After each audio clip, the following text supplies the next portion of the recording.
Le comento a la gente porque estamos en contacto con Abel Pintos. Él hizo un trabajo de investigación súper interesante en la unidad de Canelones sobre el impacto arquitectónico. Estuvimos hablando en diferentes ámbitos de la historia también, lo que tiene que ver con la obra pública, con la arquitectura también, en diferentes momentos de la historia de nuestro país. Y nos pareció súper interesante también poder conocer la realidad de los centros de reclusión de nuestro país, pero realmente desde adentro, ¿no? Así como hemos hablado sobre dónde están las mujeres privadas de libertad, cuando nos han ocurrido a nivel vecinal situaciones en las que uno va conociendo porque conoces a alguien, tenés a alguien ahí, estás acompañando a una vecina o un vecino, y bueno, enterarnos cuál es no solamente la realidad, sino a lo que están expuestas las personas privadas de libertad. A ver ahí si lo tenemos a Abel. ¿Ahí me escuchan? Ahora sí. Buen día, bienvenido, Abel. Gracias por atendernos.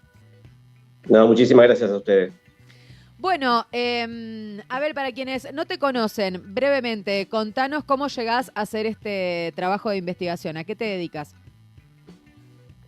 Yo trabajo como operador penitenciario para el Instituto Nacional de Rehabilitación, pero además de eso, soy licenciado en Ciencia Política y siempre trabajando utilicé la temática penitenciaria que me parecía muy importante para empezar a hacer trabajo de investigación, dado que a nivel, digamos, académico no hay muchos trabajos realizados al respecto, incluso a nivel institucional tampoco. O sea, es una de las cosas que más me llama la atención, de cómo a veces algo tan importante como es el sistema penitenciario, porque involucra un montón de aspectos sociales, culturales, de la vida política, incluso de la sociedad, y no se hayan, o sea, las únicas cosas que sabemos son todas cosas malas, para arrancar, es todo malo. Entonces, a veces, si uno se fija, por ejemplo, en la página de Colibrí, de la UDELAR, va a ver que los trabajos que hay realizados sobre temas penitenciarios principalmente son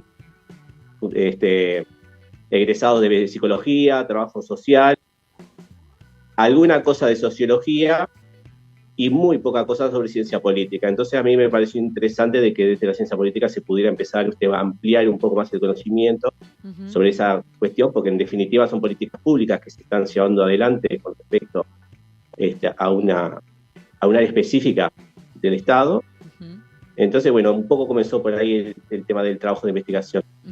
¿Y cómo llegás a que te mueva esta mirada en particular en la que se basó tu trabajo? ¿Cómo se te genera a vos la curiosidad o la necesidad de ampliar la información desde ese lugar? Y bueno, principalmente, uno obviamente que estando a veces desde adentro del sistema, como cualquier persona que esté trabajando en un lugar desde adentro y vea cómo son las cosas y hacia afuera vea que a veces no se hablan o no se estudian ciertas cuestiones. A mí, una de las características, por ejemplo, de la unidad número 7 de Canelones es la dimensión territorial. Es una cárcel sumamente chica en lo que tiene que ver con la extensión, pero con una gran, o sea, la cárcel de Canelones debe ser la tercera o cuarta cárcel más con mayor cantidad de personas privadas de libertad del país. Entonces, en parte, si bien el artículo que tú haces mención es un poco más general, porque incluso vincula al tema del espacio con respecto a las personas privadas de libertad, y tomo información de distintos organismos sobre cuál sería la medida más adecuada y un montón de esos aspectos.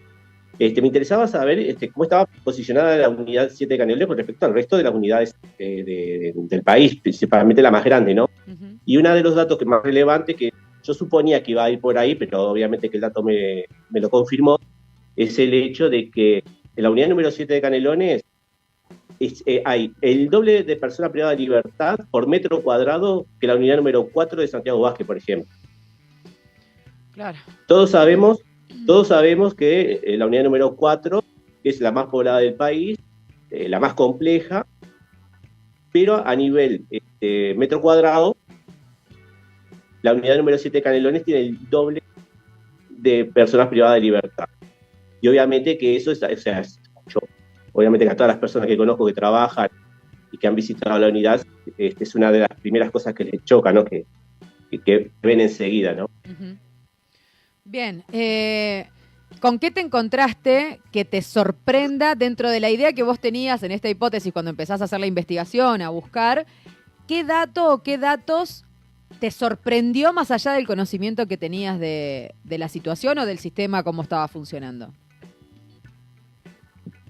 En realidad, en el tema del sistema penitenciario, yo creo que una de las constantes que se está dando hasta el día de hoy es el hecho de que todos plantean de que hay que hacer cambios, que hay que motivar reformas, que hay que hacer un montón de aspectos, y en realidad como que eso es algo que queda en el discurso y en la práctica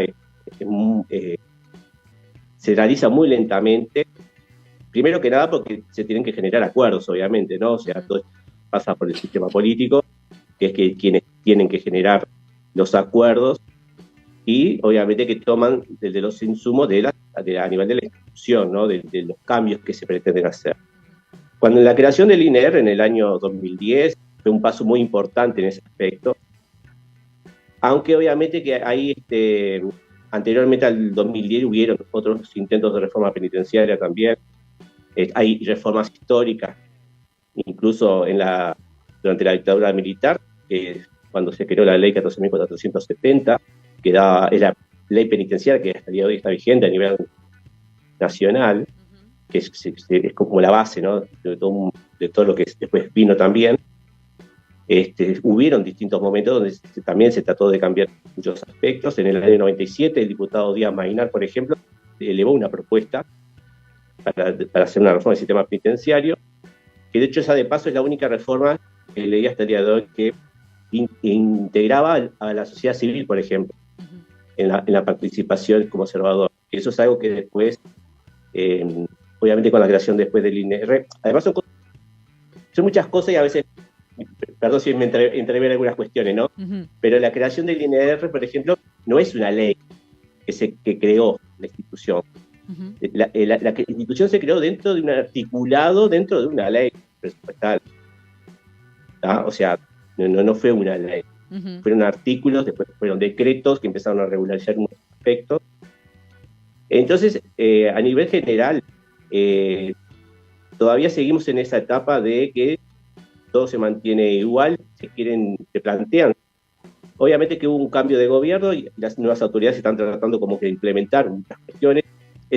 Por primera vez en la historia se logró que el sistema político se unificara en ciertos criterios, lo que luego se conoció en el libro blanco del sistema penitenciario, que es como una base, por decirlo de alguna manera, a futuro para empezar a implementar cambios en todo lo que tenga que ver con las políticas de tratamiento y todo lo demás que conlleva al sistema penitenciario.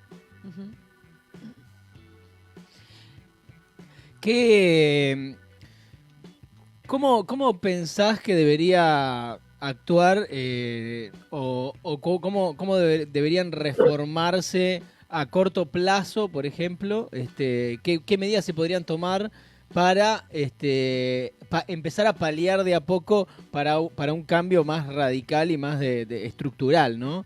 ¿Qué podríamos hacer a corto plazo para ayudar a la convivencia y a la rehabilitación de los reclusos? Es un tema complejo, amplio, porque hay muchísimos. O sea, las emergencias vienen por todos lados. O sea, las complejidades son estructurales. O sea, muchas de las cosas que puedo decir ya se han dicho. Incluso algunos periodistas muy reconocidos han planteado toda esta situación con mejores detalles, ¿no?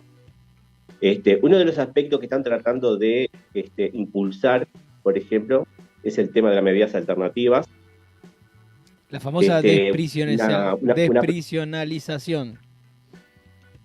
En realidad esa es otra cosa, ¿no? Porque la desprisionalización se supone que ya estás preso. Claro. Si te desprisionalizas porque te están sacando, ¿no?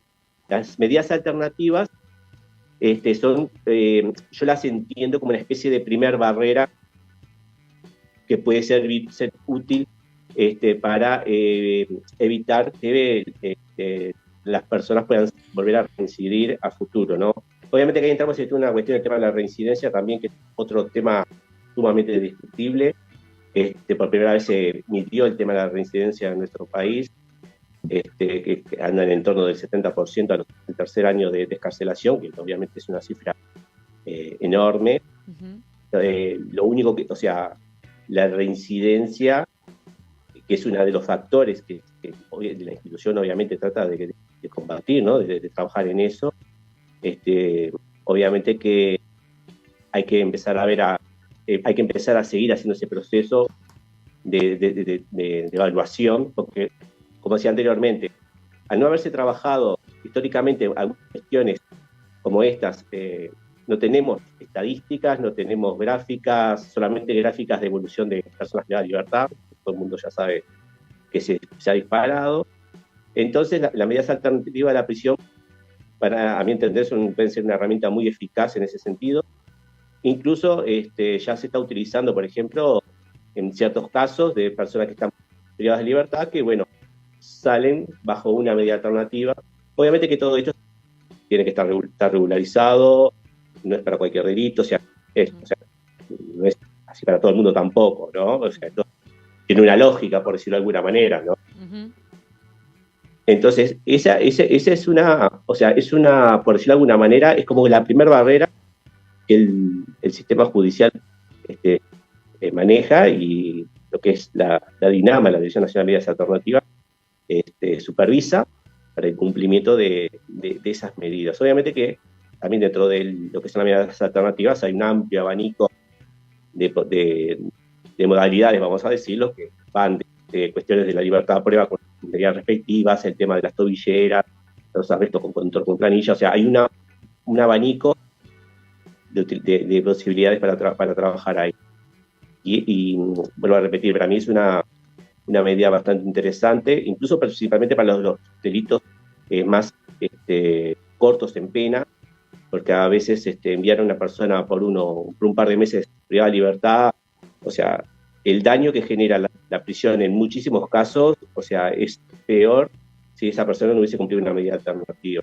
Uh-huh. Obviamente que si la persona no cumple la medida alternativa, termina cumpliendo la medida, se le revoca la medida y termina cumpliendo la prisión, la pena, o sea, sí. No hay vuelta intuitiva en ese sentido, o sea, uh-huh. Si no cumplís, o sea, se te está dando una posibilidad, tenés que aprovecharla. Uh-huh. Sí, pensaba en esto de la desprisionalización, que bueno, que también hay como una confusión en cuanto al término, ¿no? Porque cuando le preguntaron al ministro, es un poco lo que vos planteás también, ¿no? Porque él decía que no significaba, que se está usando mal el concepto, digamos, que no significaba sacar gente de la cárcel, sino que el Estado tenga este abanico de posibilidades y no que todo termine, todo delito termine en prisión, digamos, termina en la cárcel.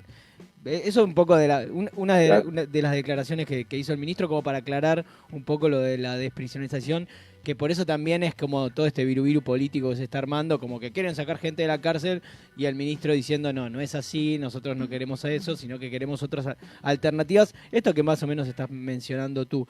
Y esto que habla un poco el estudio que tú hiciste, ¿no? El tema de la infraestructura, ¿no? ¿Cuánto implica en la gente que está allí adentro y cuánto es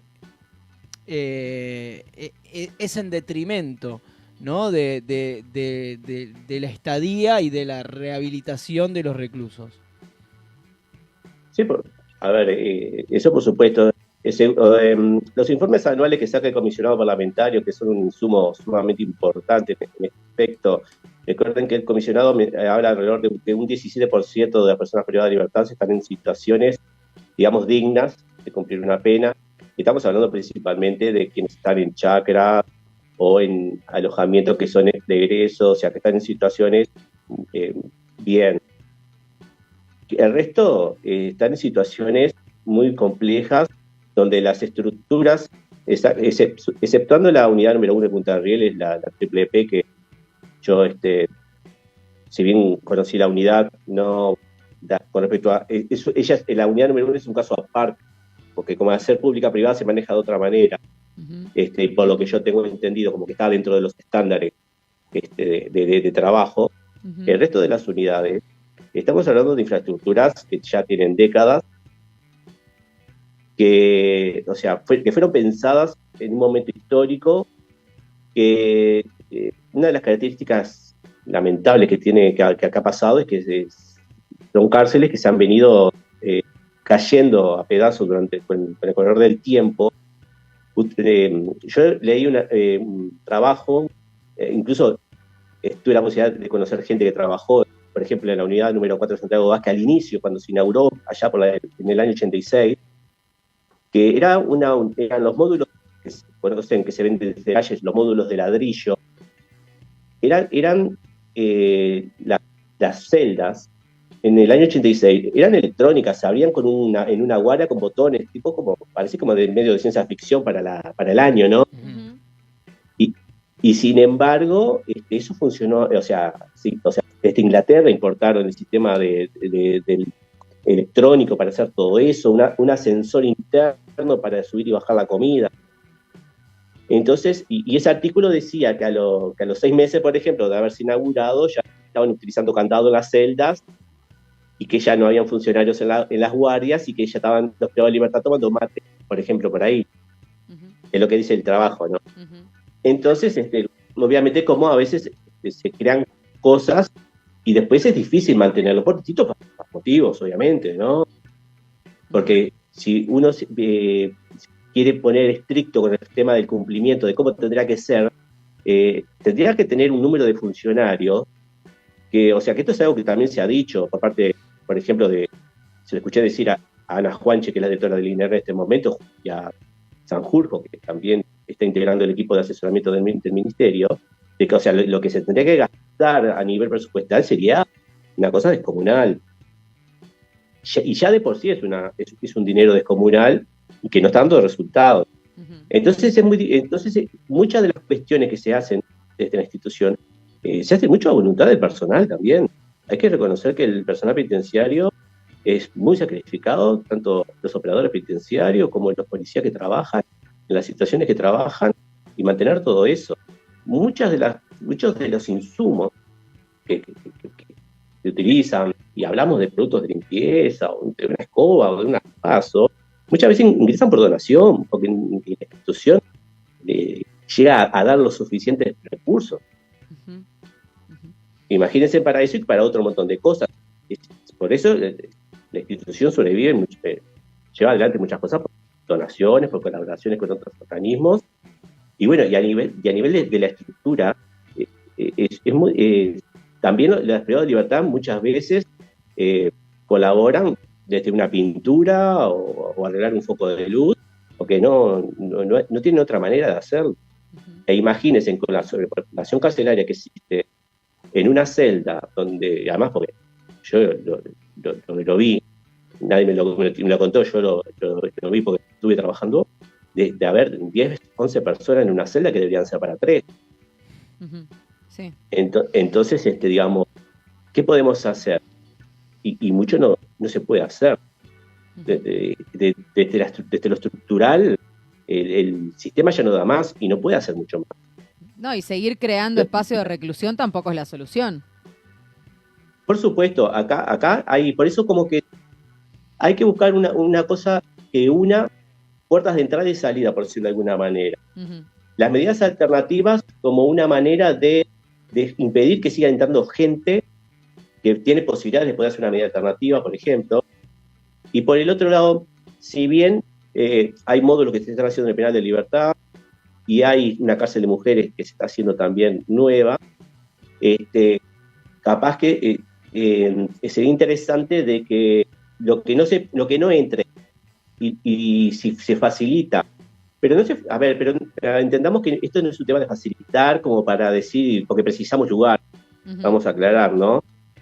Esto que mencionábamos de la despresionización, Ujú. o sea, porque ya se hizo acá en el Uruguay durante el primer gobierno de Vázquez, y que de todas esas personas que salieron liberadas anticipadamente, fue bajo el porcentaje de reincidencia que hubo de esa persona. Estamos hablando de que es gente que está próxima a egresar, o sea, cumplió con un montón de requisitos, y ¿para qué vas a retenerla un mes más a la persona si ya sabes que cumplió con todo, que tienes todas las evaluaciones positivas que puede haber?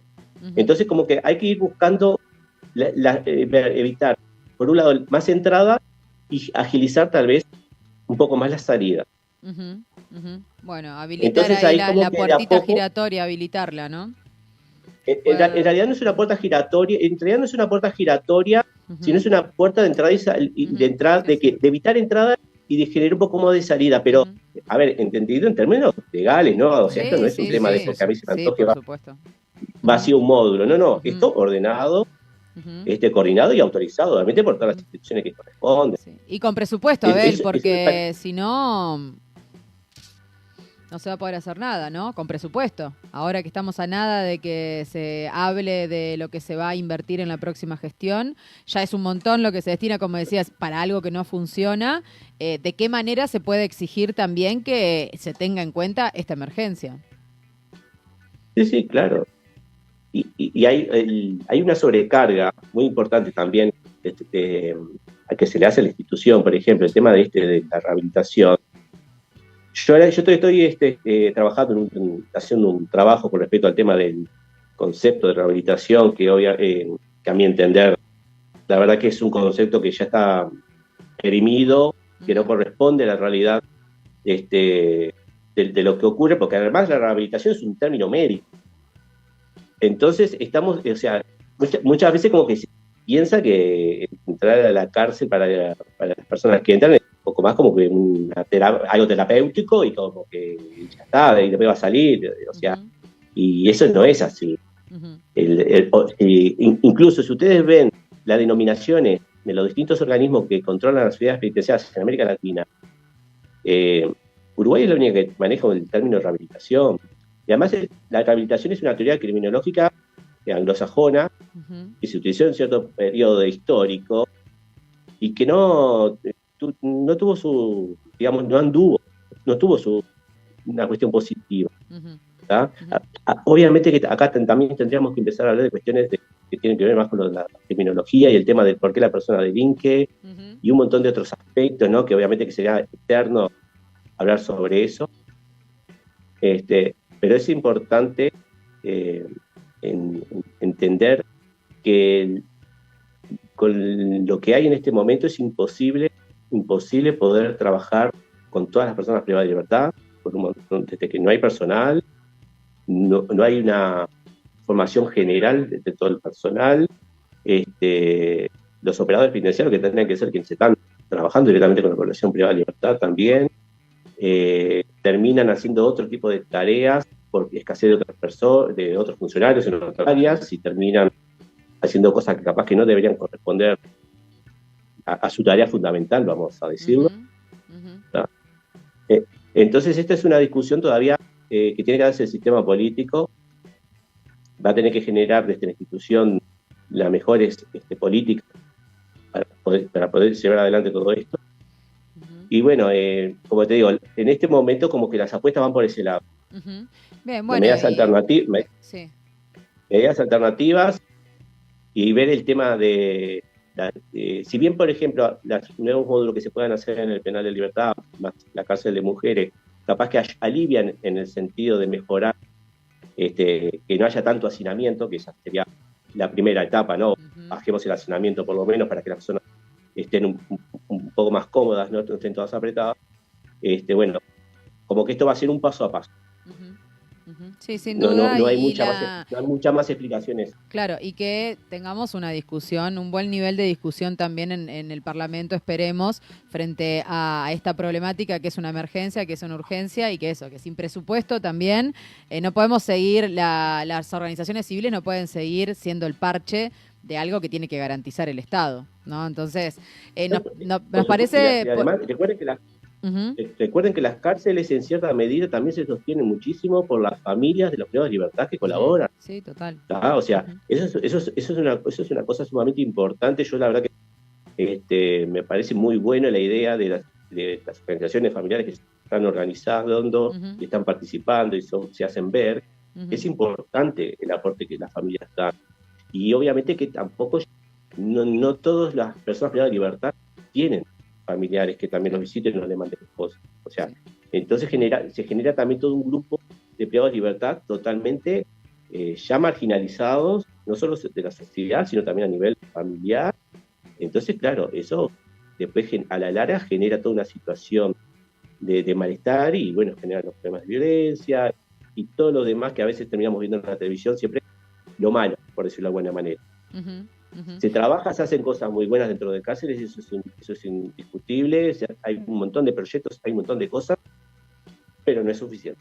Exacto, sí, totalmente, totalmente. La verdad, muchísimas gracias, Abel, por este rato. Así dijimos, che, ¿tenés un ratito? Sí, obviamente charlamos para poder conversar, pero estaría buenísimo hablar también sobre lo de este trabajo que estás haciendo de rehabilitación, así que pactar en alguna otra mañana poder tener otra charla más, porque nosotros seguimos esta situación, entendemos que es estructural también, así como desde la arquitectura del espacio físico hasta lo que pasa después cuando vas a buscar un trabajo, luego de cumplir tu condena. Entonces nos parece importante cuantos más miradas le podemos agregar a esta problemática para buscar soluciones mejor. Así que muchísimas gracias. Quedan los micrófonos abiertos de Ulmanianas y de Radio Ulma y estaremos en contacto.